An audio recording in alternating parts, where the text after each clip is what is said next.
Bonjour à tous et à toutes, bienvenue à ce nouveau Club Math. Aujourd'hui, on accueille Alexis Langlois-Rémiard, ancien étudiant au département pour son bac et sa maîtrise, qui maintenant se trouve à l'université de Gand. Donc, bonne conférence, je vous le laisse.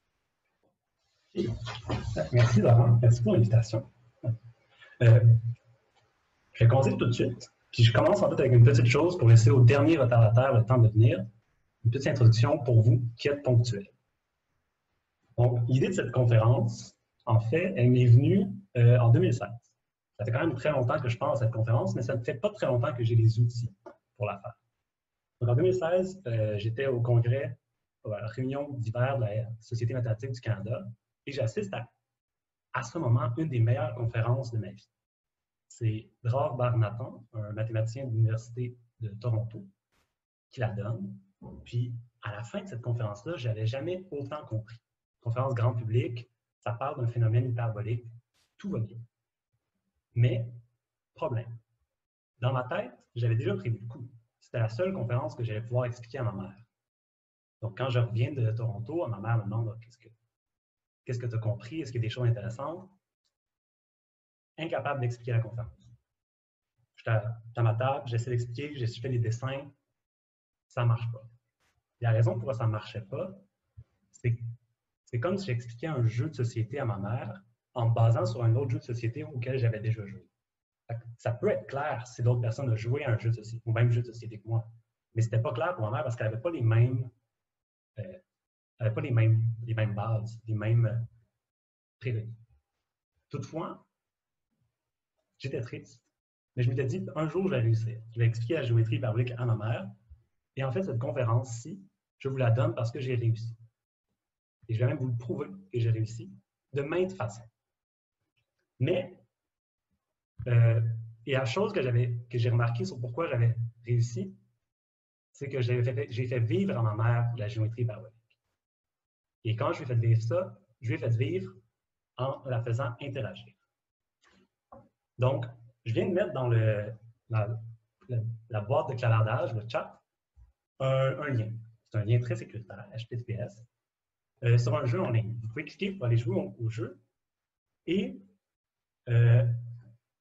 ou si vous ne voulez pas cliquer sur ce lien pour jouer au jeu, vous pouvez aussi rester avec moi. Je vais y jouer aussi, vous allez pouvoir me regarder, mais je vous invite, c'est le moment où vous n'êtes pas obligé de m'écouter.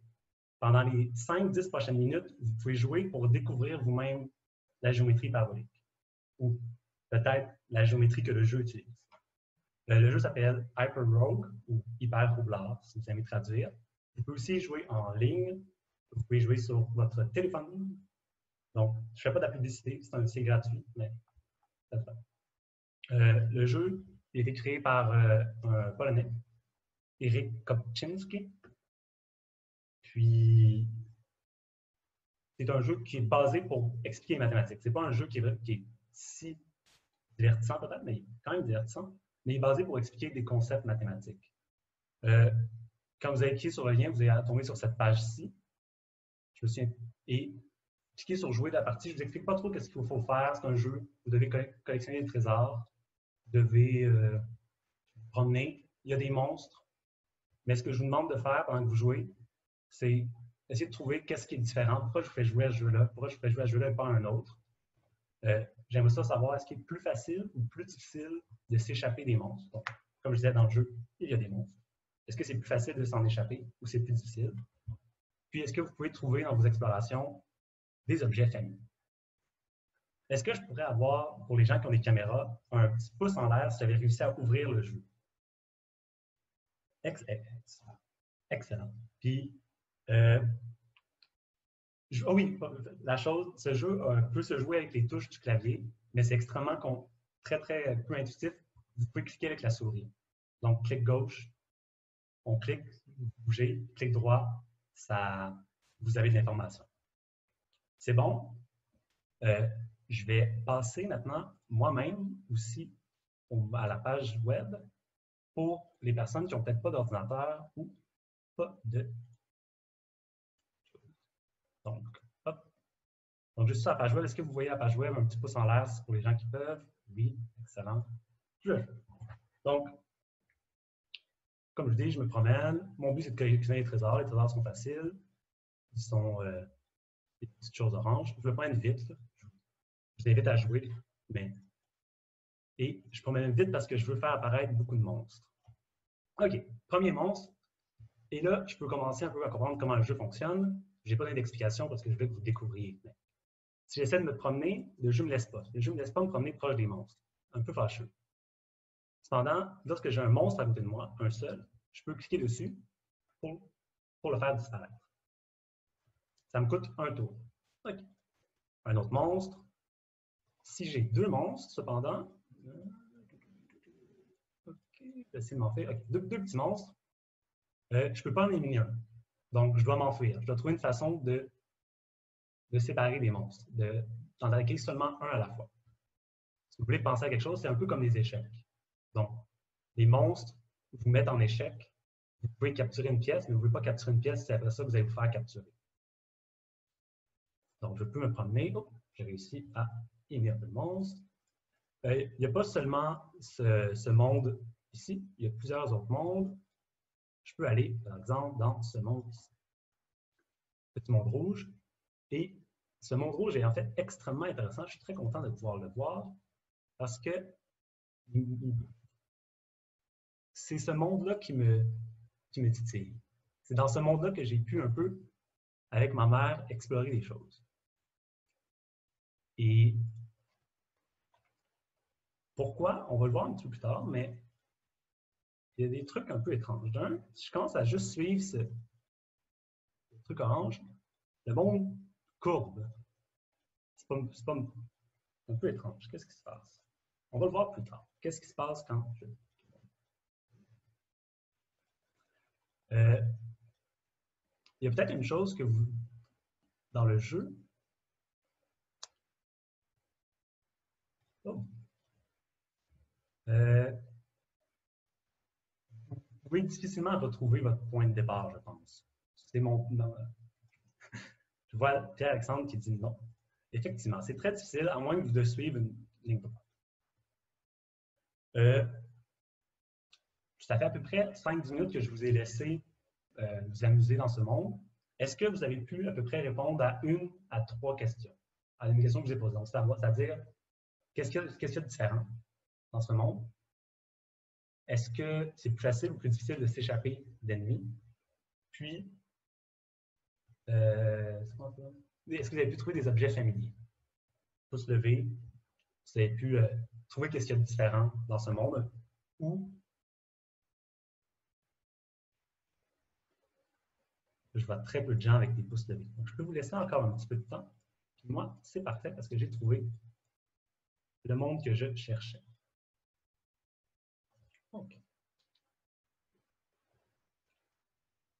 OK. Donc, je vais revenir à les diapositives. Alexis, si je peux me permettre, oui.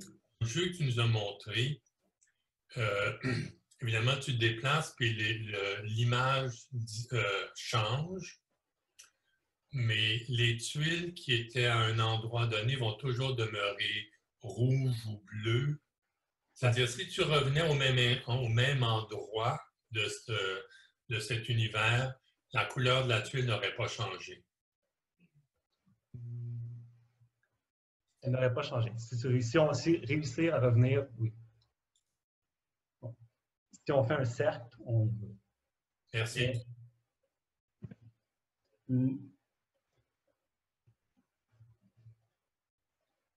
OK. Vous pouvez continuer de jouer. Je vais continuer un peu avec la conférence parce que là, je parle des différences. Est-ce que c'est plus facile de s'échapper? Peut-être que c'est des choses que vous avez pu découvrir par vous-même ou que vous êtes en train de découvrir. Mais peut-être la première différence qui est assez flagrante si vous y jouez, c'est non, c'est pas ça que je veux, c'est contrôle.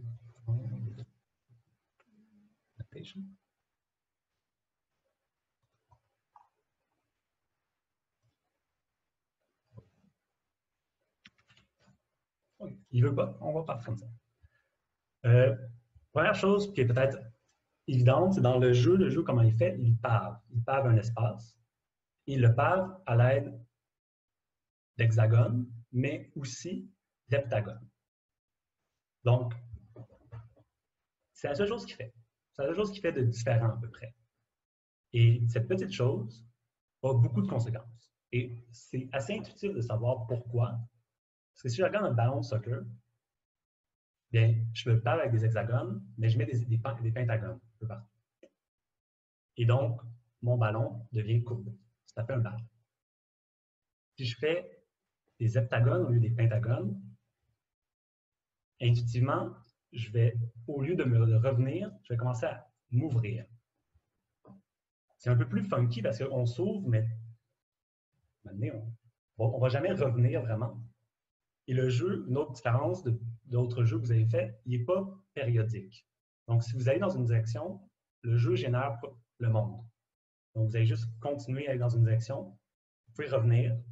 Si vous prenez exactement le même chemin, très difficile, mais vous pouvez. Cependant, le jeu, il ne triche pas. Ce n'est pas comme Pac-Man où vous êtes sur un cylindre. Le jeu ne triche pas. Le jeu est vraiment dans un monde qui croît toujours en croissance. Je sais. Deuxième chose, je vais demander des stratégies dans ce jeu. Et dans ce jeu, je vais demander si c'est plus facile de s'échapper d'un ennemi que dans un jeu normal, dans un plan euclidien, dans un jeu qui prendrait juste des hexagones. Puis, ce que je veux vous montrer, c'est qu'en fait, c'est plus facile, je pense. La raison, c'est si je regarde mon plan euclidien, j'ai un petit chat et 2 yétis. Une situation dramatique. Mais si je bouge, je m'enfuis pour toujours, j'essaie de m'enfuir des yétis. Il n'y a pas vraiment de façon pour moi, pour le chat, de réussir à s'enfuir. Je peux essayer de bouger, mais ça ne va pas bien marcher. Toutefois, pour votre pensée, dans ce monde, j'ai réussi à m'échapper dans le petit coin. Et là, j'avais un cul-de-sac, j'ai pu me débarrasser des yétis. Le chat est en sécurité. Dans le monde hyperbolique dans lequel on est, je peux utiliser à mon avantage l'expansion des heptagones. Parce que si juste dans la même situation, pardon, je pointe avec ma main, mais vous n'allez rien voir. Je me souviens plus, est-ce que sur Zoom, on voit le curseur? Oui, OK. Plein de choses qu'on... Donc, dans cette situation-là, je suis encore pris en tenaille par 2 yétis. Mais dans un monde hyperbolique, la vie est beaucoup plus facile. Donc, je peux aller utiliser le facteur d'expansion, c'est-à-dire aller sur mon heptagone. Ploup! Et là, maintenant, j'ai une option de plus. Je peux aller une option de plus que les yétis. J'utilise ça à mon avantage. Et là, si les yétis veulent me poursuivre, parce qu'ils utilisent une stratégie de base qui est le plus court chemin vers moi, bien, ils vont devoir y aller un seul à la fois. Et là, je peux me débarrasser des yétis, continuer en paix, comme si de rien n'était. Et peut-être pour votre édification, quand vous êtes... Le jeu vous permet aussi de voir la géométrie sphérique. Bien, là, la situation est un peu plus dramatique parce que dès que deux yétis viennent vous voir, vous êtes un peu pris. Donc, là, mon chat est sur un pentagone. Les deux yétis le prient en tenaille. Et il n'y a pas vraiment de façon de s'échapper. C'est malheureux. C'est malheureux. Et la dernière question que je vous posais, c'était est-ce que vous avez réussi à trouver des lignes droites? Et ce que je disais, c'était si je retourne dans le jeu, très ici. Oh. J'avais une raison pourquoi je m'étais arrêté à la place rouge, puis ben, je me suis déplacé parce que j'étais un peu inconscient. C'est pas grave. Je ne peux pas vraiment retrouver la place rouge, il n'y a pas vraiment de façon. Donc, si vous avez trouvé cette place rouge, sachez-le, c'est un lieu où toutes ces lignes sont droites, en fait. Ça ne paraît pas, parce que le jeu triche un peu. C'est difficile de représenter un espace qui croît tout le temps, surtout en 2D sur un écran. Donc, le jeu, en fait, projette. Cette projection qu'il utilise, elle est gentille, elle respecte les angles, mais elle ne respecte pas les lignes droites. Donc, quand j'y regarde loin, mes lignes droites ont l'air courtes. C'est la projection. C'est pas de la faute de la géométrie. La géométrie est vraie. Ça reste des lignes droites, mais la projection en 2D ne respecte pas cette projection-là. OK.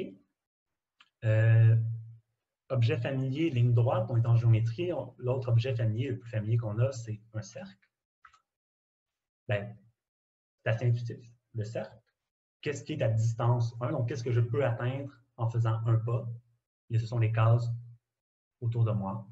Qu'est-ce qui est à distance 2? C'est les cases à deux pas de distance. Et ce sont les cercles dans cette géométrie. Ce sont des cercles. Comme le jeu est toujours centré sur vous, les cercles ont quand même l'air agréables. Ils ont l'air très, très circulaires. Si vous regardez des cercles qui étaient un peu plus loin, ils seraient déformés par la projection. Et la dernière, peut-être, question, en fait, pour revenir à la première question, c'est à quel point c'est différent de notre monde. Puis ça paraît peut-être pas. Quand vous jouez, ça paraît pas que c'est si différent que ça, parce que localement, ça ressemble toujours à la géométrie euclidienne. Mais les cercles vont nous permettre de voir déjà aisément avec ce qu'on a, qu'on est dans un monde très différent.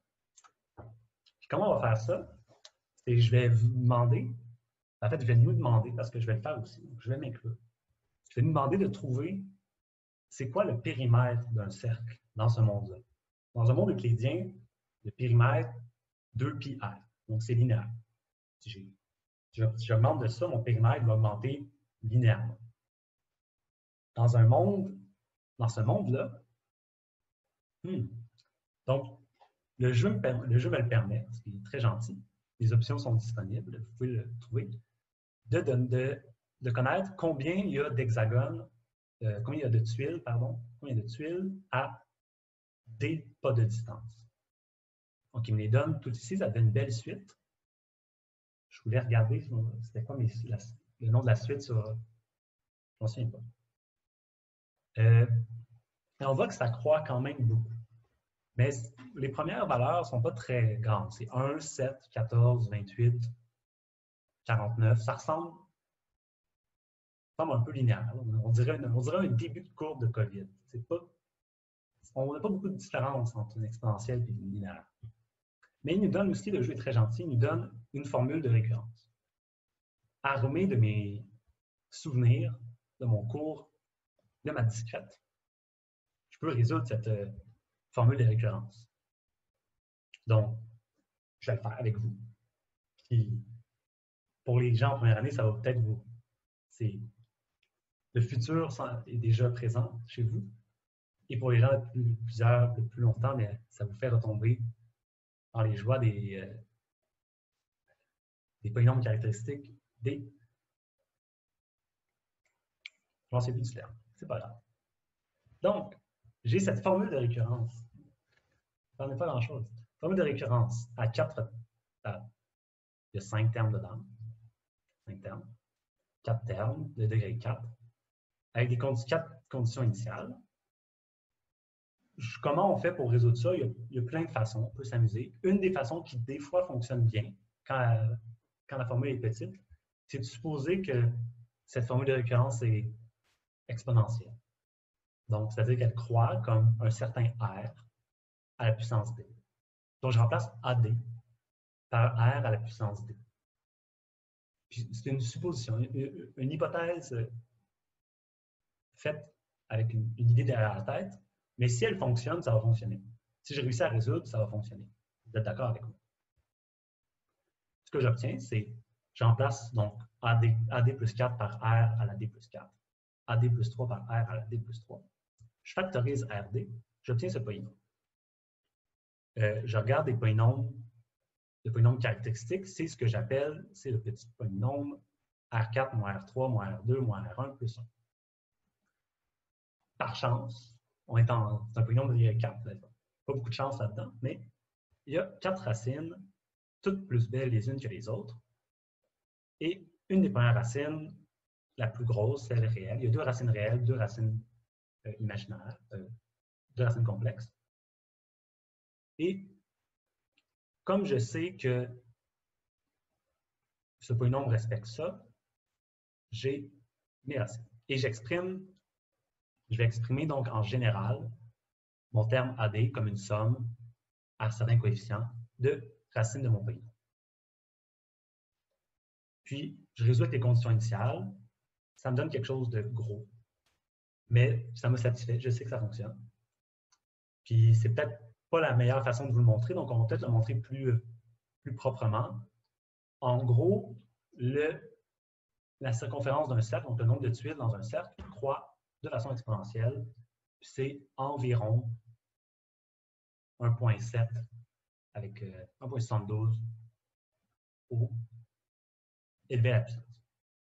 Ce que ça veut dire? Ça veut dire qu'à 23 de distance, 23 cases de distance, vous avez 1 500 000 tuiles. Bon. C'est ça qu'on parle quand on dit que la géométrie parabolique, ça croît. C'est extrêmement grand. En fait, c'est la chose de la géométrie parabolique que le jeu utilise le plus. Mais là, je n'arrête pas de parler de géométrie parabolique. Peut-être que je commence à définir qu'est-ce que c'est. J'ai fait un peu la même chose que je faisais avec ma mère. Tu sais, je parlais, puis j'ai pas mis d'accord ce que je voulais. Mais on va se mettre d'accord. Donc, quand on parle de géométrie, la première chose qui devrait vous venir en tête, ce sont, bien entendu, ces 4 images. Il n'y a rien d'autre qui devrait vous venir en tête. Ce sont les 4 premiers axiomes d'Euclide, représentés avec des jolies images. Le premier axiome me dit, j'ai 2 points orange, 2 points orange. Je trace une droite. Donc, je peux tracer un segment 2 points. Dès que j'ai 2 points, je peux mettre un segment.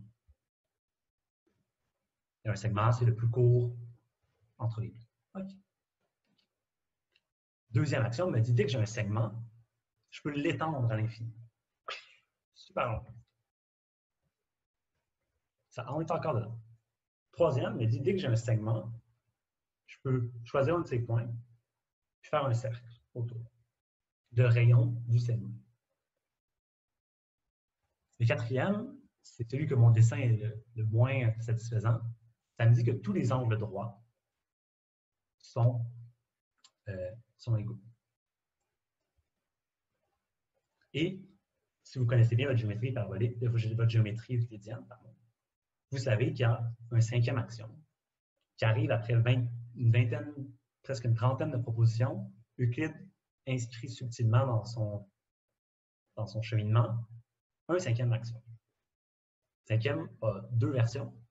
Première version qui est la version d'Euclide, qui va dire si vous avez 2 droites, telle qu'une 3e droite coupe ces 2 droites, de sorte à ce que la somme des angles d'un côté soit plus petite que la somme de 2 angles droits, alors les 2 premières droites sont séquentes et se rencontrent du côté de ces 2 angles. C'est très long. C'est peu satisfaisant comme axiome. Mais en gros, ça dit que j'ai mes 2 droites. S'il y a des angles en orange, ici, leur somme est plus petite que 180 degrés. Alors, mes 2 droites vont se rencontrer. C'est assez intuitif au final. Ça reste intuitif. Il a été réécrit plusieurs fois, le 5e axiome. Une de ces réécritures, c'est soit une droite et un point qui n'est pas sur cette droite. Alors, il existe une seule droite parallèle à la première droite, passant par ce point. Donc, j'ai une droite, un point, il y en a juste une. OK? Donc, dans quelle géométrie sommes-nous? Donc, si on respecte ces 5 axiomes-là, on est en géométrie euclidienne. Si on ne les respecte pas, on n'est pas en géométrie euclidienne. Donc, je pense que, je l'ai dit, allez voir dans le jeu. Donc, il faut que je change de champ. La technologie, Alexis, extrêmement facile. OK. Donc, je suis de retour dans le jeu. Première chose, est-ce qu'entre 2 points, j'ai une droite? Là, c'est sûr que j'ai un pavage, ça c'est un petit peu, c'est un peu moins bon, mais si je veux me rendre, non, est-ce que je peux faire, OK, ça fait des choses bizarres, mais je veux me rendre à un point, je peux me rendre dans ce point-là avec un chemin qui approxime une droite. Je sais que des fois, il va falloir que je fasse des petits changements sur mes tuiles, mais vous êtes d'accord avec moi qu'il y a un chemin le plus rapide pour se rendre. Si vous n'êtes pas d'accord, ben, on peut s'obstiner, mais on va le prendre ensemble. Deuxième point, c'est est-ce que le chemin continue à l'infini? Ben, je peux essayer. Je vais suivre sur un chemin droit. C'est sûr qu'à un moment donné, l'ordinateur va arrêter, mais... Non, désolé. Des monstres. Je peux continuer vraiment longtemps. Et je pense qu'on peut s'entendre à peu près. Rien. Dans le monde, les droites, il y a des grandes droites qui sont appelées des murs. Et ça, ce sont des droites. Je peux suivre ces droites-là à jamais. Même si j'ai l'impression de tourner, c'est pas le même monde. Ça ne triche pas. Je peux le suivre à jamais. Donc, mon deuxième action est vraie. Je peux continuer. Si je veux, est-ce que j'ai des cercles? Ben, un cercle de pas 1, c'est celui-là. Un cercle de pas 2, ben, je peux faire un cercle. OK. Donc, j'ai des cercles. Est-ce que les angles droits sont les mêmes? Pour celui-là, je vais devoir changer de monde. Est-ce que les angles droits sont les mêmes? C'est-à-dire, est-ce que je vais avoir... C'est un peu plus difficile à montrer dans ce jeu-là, à vous faire concevoir, mais ils sont les mêmes. Vous allez devoir peut-être me croire. OK. Et maintenant, ici, dans ce monde-là, c'est pour la 5e action. Pour vous dire, ici, on contrevient aux 5e action. Donc, je vous avais déjà dit que ceci est une droite. Ceci aussi est une droite. Ceci aussi est une droite. Donc, c'est deux droites qui se croisent. Et cette droite-là, elle est parallèle à cette droite-ci. Donc, ils ne vont jamais se croiser. Là. Vous voyez qu'elle diverge vers l'infini. Elle diverge vers l'infini. Celle-là diverge dans l'autre sens. Je pointe. Donc, on respecte 4 actions sur 5. Quand même une bonne moyenne. Mais pas en action. OK, c'est ça. OK. Je n'étais pas sûr de pouvoir retrouver ce monde, donc je l'avais mis en. Ouais. OK. Peut-être vous dites-vous en quoi est-ce si choquant de ne pas respecter la 5e action. Pour ça, je vous demande, on va partir avec un petit peu d'histoire.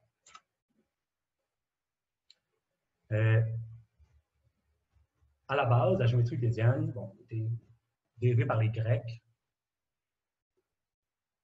C'est quelque chose qui, dans les cloches de l'église sonnent. La géométrie d'Euclide, dérivée par les Grecs, étudiée par la suite par les cultures européennes pendant très longtemps, c'est un peu associé à la vérité. Il y a comme quelque chose de parfait dans ça, pour beaucoup de gens. Et surtout dans les dernières années, dans les années 1700, le siècle des Lumières, c'est un peu le dernier bastion de la vérité. C'est-à-dire que dans les années 1700, il y a des gens qui commencent à critiquer qu'est-ce qu'on peut savoir, commencent à étudier l'épistémologie, notamment Kant, Hume, etc. Et le dernier retranchement dans lequel ils sont mis, c'est la géométrie. De dire, regardez, en géométrie, même sans expérience du monde, seulement avec Euclide, je peux dériver quelque chose de vrai, une connaissance vraie. Je peux dire le monde fonctionne comme ça, même sans avoir d'informations du monde. Et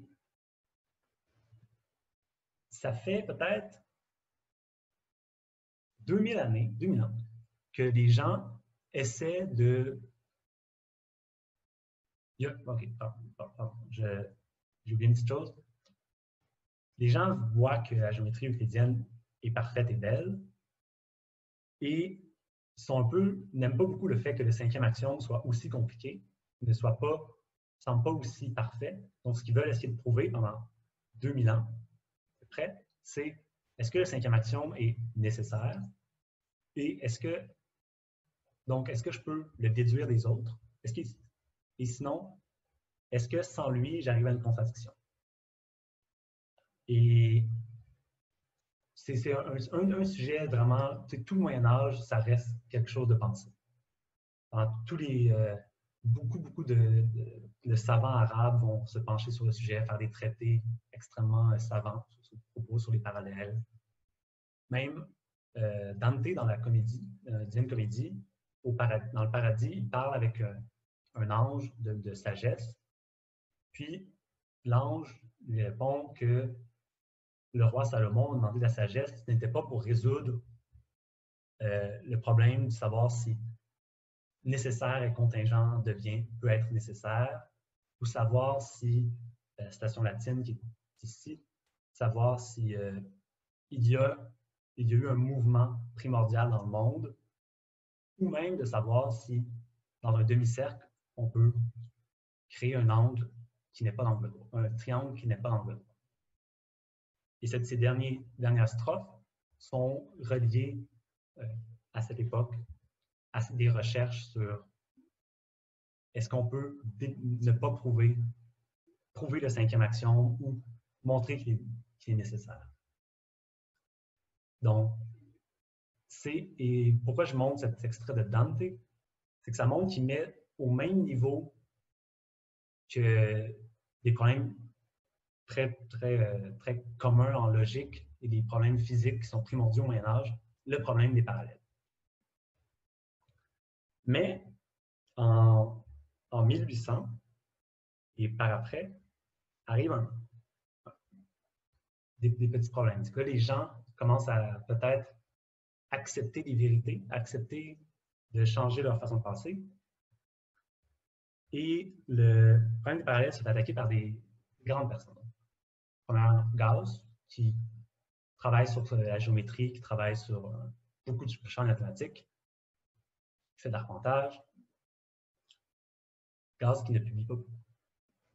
Il y a deux autres personnes, parce que Gauss, on va le mettre de côté pour plus tard, les Bolyai, qui sont deux mathématiciens hongrois, qui sont fascinés par l'action des parallèles.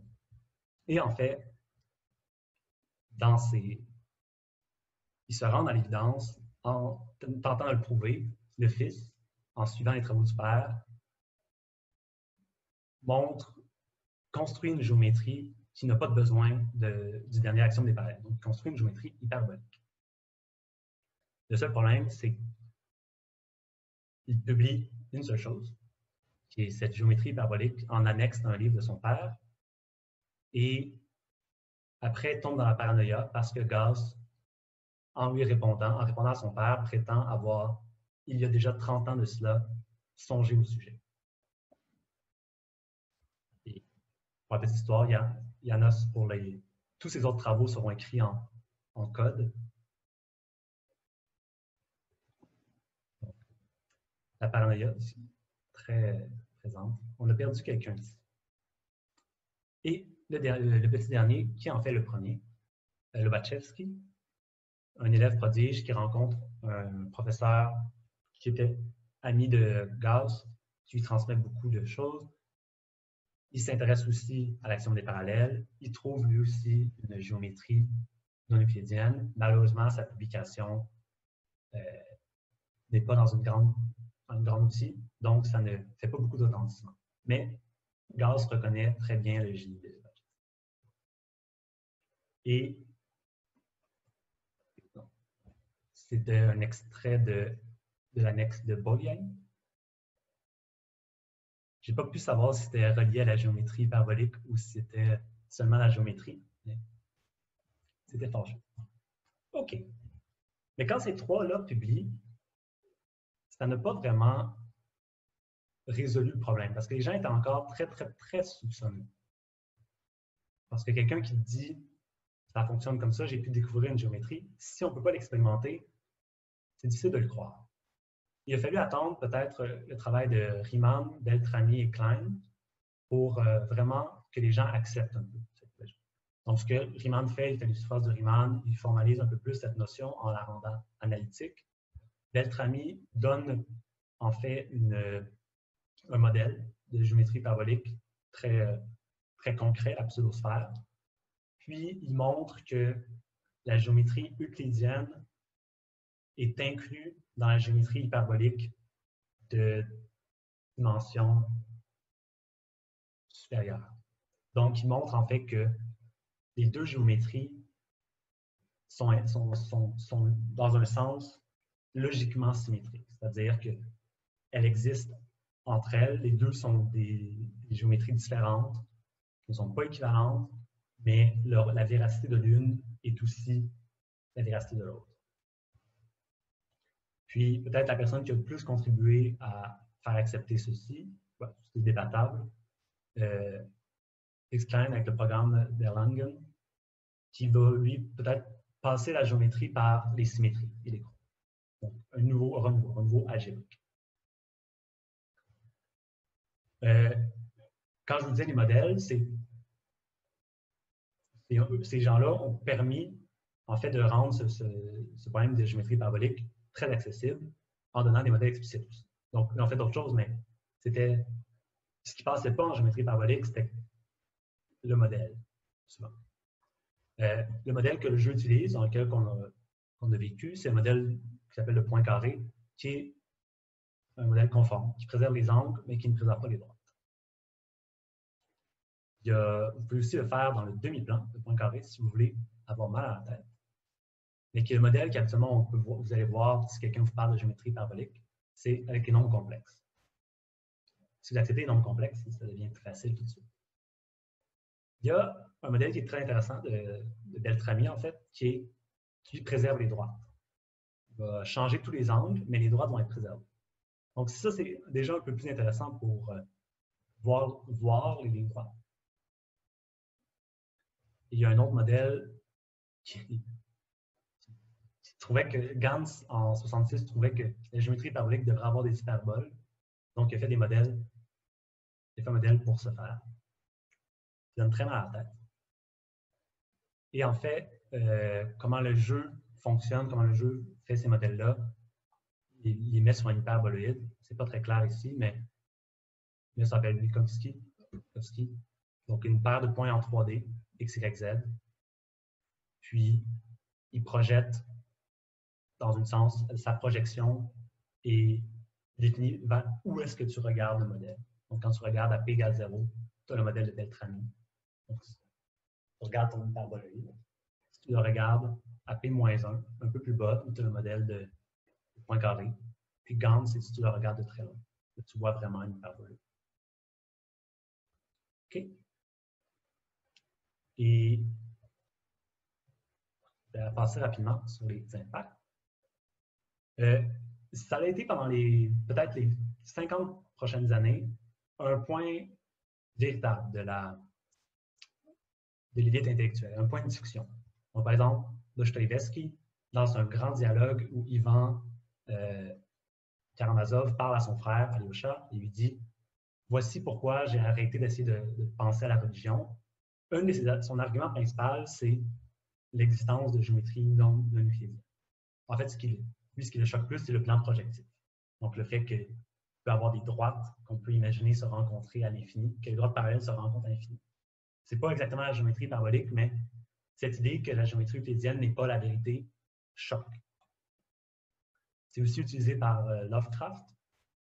Lovecraft a un style qui essaie de créer un malaise chez les gens et il réussit. Et en utilisant la géométrie parabolique. Donc, dans son monde de Cthulhu, la cité engloutie de ce dieu est dans un monde qui est non euclidien. vous allez voir dans un instant, j'ai une petite quelque chose pour vous montrer pourquoi ça peut être intéressant de vivre dans un monde non euclidien. Et finalement, en 1932, même Aldous Huxley, quand il pense au futur dystopique, bien, lui, il le prend peut-être d'un point de vue un peu plus léger, mais il imagine dans son monde où les loisirs prennent énormément de place et où les loisirs sont faits, en fait, pour faire dépenser les gens. Il imagine un monde où les gens jouent au tennis sur des surfaces de Riemann.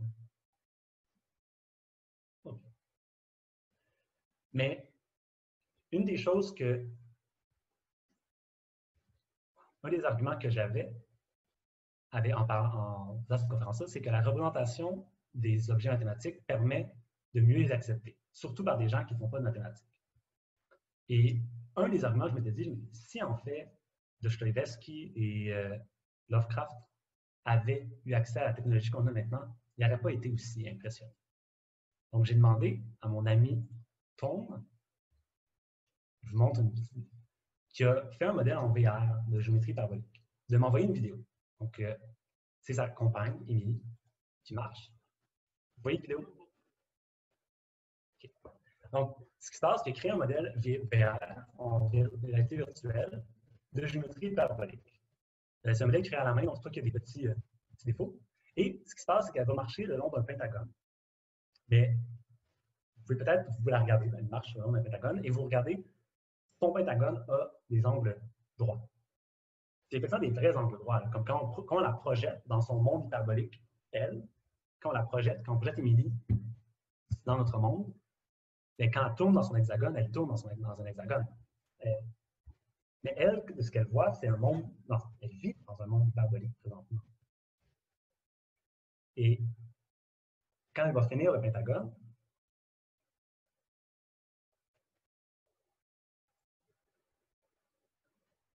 c'est passé comme on l'a projeté dans le monde euclidien, c'est qu'en fait, elle a fait un tour de plus. À ce qui paraît, c'est vraiment très amusant comme petite géométrie et ça rend un peu malade des personnes. Mais là, je finis dans... Oh, je ne voulais pas faire ça. Mais là, je vous avais dit que ma mère... Mais ma mère n'était pas convaincue par un truc de VR comme ça quand je l'ai envoyé. Ma mère a été convaincue par autre chose. Elle a été convaincue par de l'artisanat, de l'art. Convaincue par une femme qui était Daina Taimina, qui, en fait, en 2001, a produit un petit article qui dit quoi, je peux crocheter le plan hyperbolique. Son algorithme de crochet extrêmement simple. Tu fais un rang, puis après, quand tu montes, à chaque n, t'en fais une que t'en fais 2 fois plus. Si vous ne savez pas crocheter, ça ne veut rien dire, mais si vous savez crocheter, ça veut dire quelque chose. C'est vraiment facile. Puis, en fait, j'ai dit à ma mère, je lui ai dit, ben, OK, tu ne comprends pas, ben OK, construis-le. Je lui ai envoyé cette... Construis-le. Tu sais crocheter, tu peux le faire. Donc, elle a commencé, elle a dit, OK, j'ai fait à n égale 1. C'est un peu torsadé. Elle s'est calmée, elle a fait à n égale 3. Après, elle a changé sur les trucs de laine. Elle s'est amusée. Cette dernière semaine, elle a été très, très, très occupée. Et on a eu une discussion après qu'elle ait testé, je lui ai dit, essaie de trouver des lignes droites. Elle a fait ça. Est-ce qu'on s'en était parlé, puis je lui avais montré un peu des choses. Elle a fait ça, elle l'a envoyé. Puis moi, j'étais tout fier de moi. Je dis, regardez, elle est capable de me montrer des lignes droites. Mais après, elle m'a réécrit hier. Elle me dit, en fait, elles ne sont pas droites, ça ne marche pas. Je sais pas. Et c'est ça qu'elle m'a envoyé hier à minuit. Minuit pour moi, là, pas pour elle. En fait, elle l'a refait, puis là, elle a trouvé où est-ce qu'il était les vraies lignes droites pour elle. Elle a pu vraiment montrer que ici, quand j'ai un plan, quand je crochette, j'ai mon plan, c'est crocheté. C'est tout beau. Une ligne droite. Une autre. Formidable. Donc, ma mère a compris la géométrie parabolique sur ça. Donc, j'ai réussi. Elle a réussi. Je vois que mon temps est à peu près écoulé. J'ai d'autres applications, mais je vais vous laisser peut-être les demander si vous les voulez. C'est un bon moment pour finir. Ma mère qui a réussi à m'expliquer la géométrie d'abord.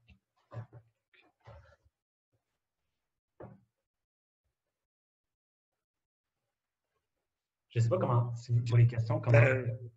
Merci Alexis. Et ouais, pour les questions, soit juste mettre la main dans le chat ou vous unmute, vu qu'on n'est pas non plus trop.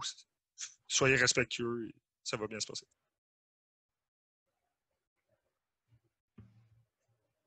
Si vous n'avez pas de questions, je vais juste passer à une application.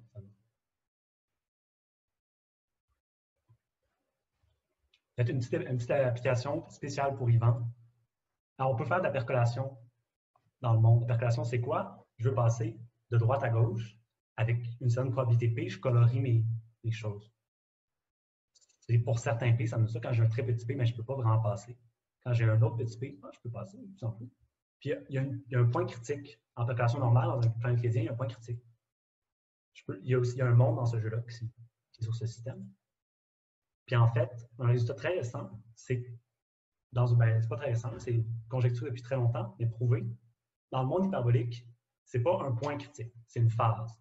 Il y a une phase où quand tu commences, tu es sûr d'avoir un amas infini. Puis à la fin, quand tu dépasses cette phase-là, non seulement tu as un amas infini, mais tu en as un unique. Au lieu d'être vraiment je traverse à P, puis là, comme j'avais auparavant, à P égale une demi, mettons, ça change complètement. Là, ça change, le comportement se change dans un intervalle.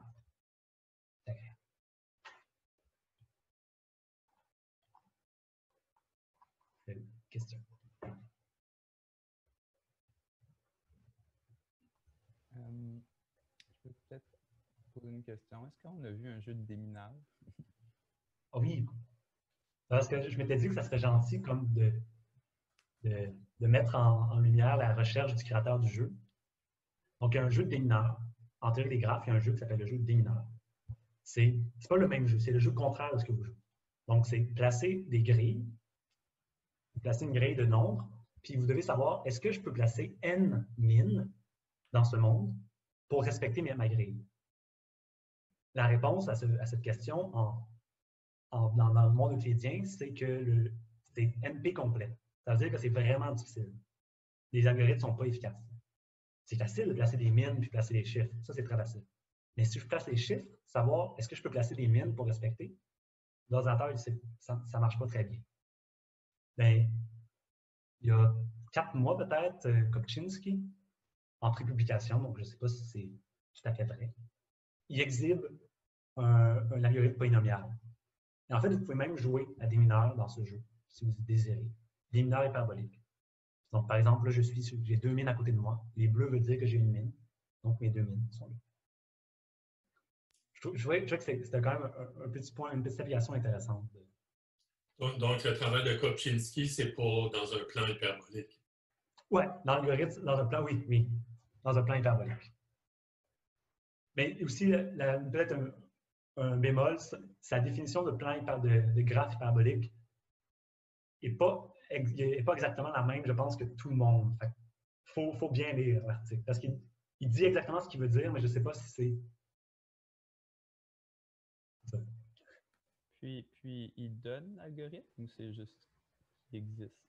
Non, il donne et prouve la convergence, mais c'est plus en... Je ne suis pas assez habitué à lire des papiers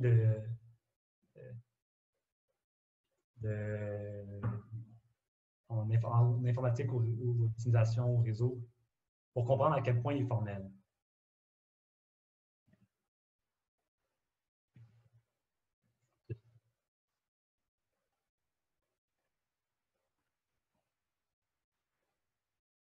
Donc, dernière chance pour poser vos questions.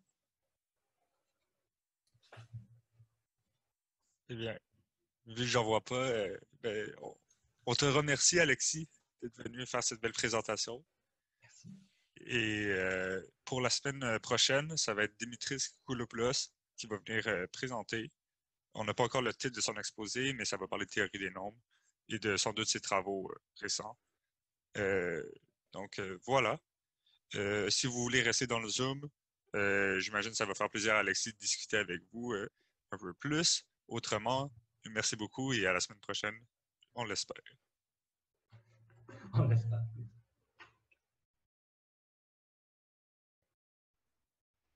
Oh, ben, merci Alexis.